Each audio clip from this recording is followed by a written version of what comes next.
Game Hunter. I'm the head coach for JobSearchCoachingHQ.com. And the question I received is a wonderful question.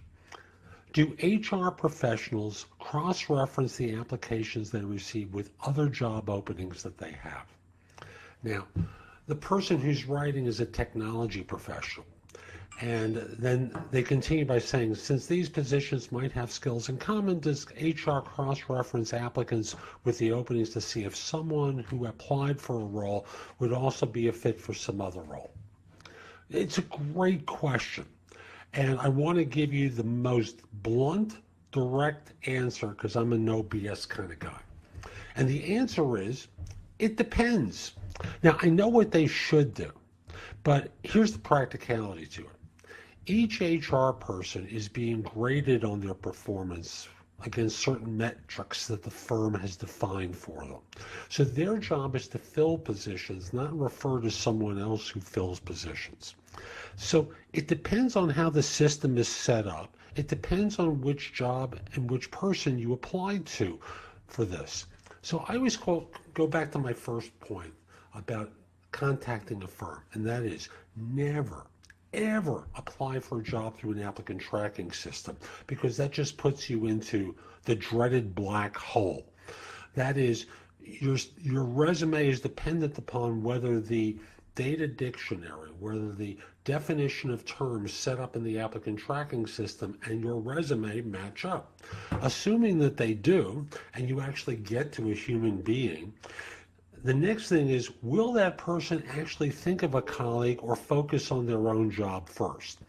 Answer is they're going to focus on their own job, qualify you for that, and then maybe refer you to that other person in their HR organization for consideration, because they get no points for it. The other person does. So they go sequentially rather than, concurrently.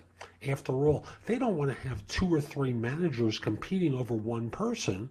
That doesn't, that makes it harder for the firm. So it's a sequential scenario that occurs to start off with.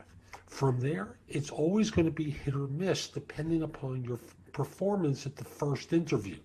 So let's assume you do well on the first interview.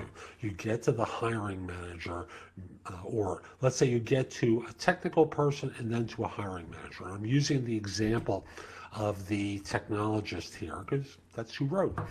So you make it through the technical interview and they assess you for where your strengths really are. Maybe you get to the hiring manager and then you're turned down. From there, they go back to your strengths as perceived on the technical interview, and maybe you get referred for the other job, or maybe you don't because your technical skills really were strong in that first area and not the second or third, or not as good a fit for the second or third. Or maybe you washed out on the first interview and they don't know whether to bring you back for the second or third because you stank up the joint the first time. So there's way too many variables to count on HR forwarding you for another position. Those variables start off with, number one, whether your resume actually makes it through. Number two, they're going to qualify you for one job at a time rather than multiples. Number three is, how's your performance on the interview?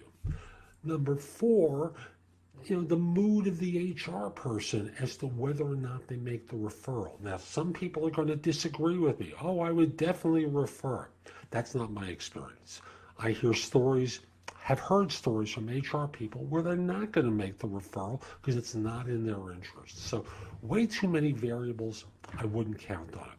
If you have questions for me, message me through Facebook, message me through YouTube. I'll answer a couple of them, but most importantly, join me at JobSearchCoachingHQ.com. That's my site with curated information that will help you find work more quickly.